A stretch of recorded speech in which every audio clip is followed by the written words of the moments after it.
hovering in the hospital.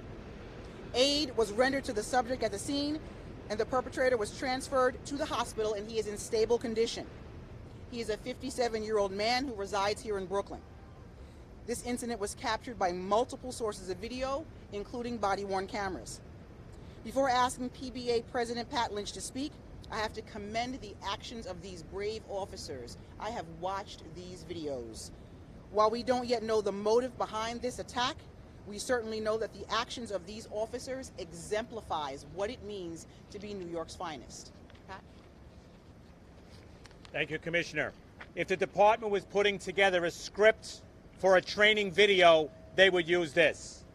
Our police officers, when others are at their worst, we're at their best. Firearms control, giving distance, directions and instructions along with the public, from the public to us and us to them.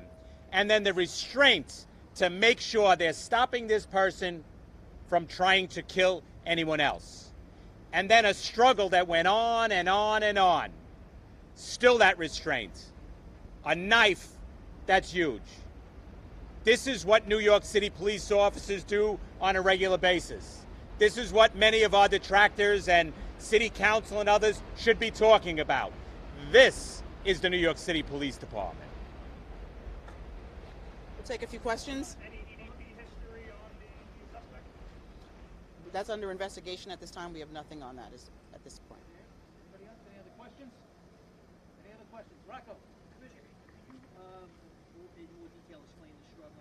How many officers are on the ground with them, and how long does it actually take before he's disarmed? I'm going to yield to the Detective Bureau to answer those questions. So, when the officers arrive, it's 3 officers that leave the station house at the 6-0 precinct. They're the ones who engage him.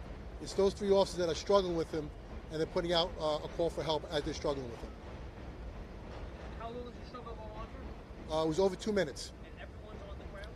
They're struggling on the ground with him, he's holding the knife very tightly in his hands. He's not letting go of it, and the officers struggle for a very prolonged time to remove that knife, that long-bladed knife, from him.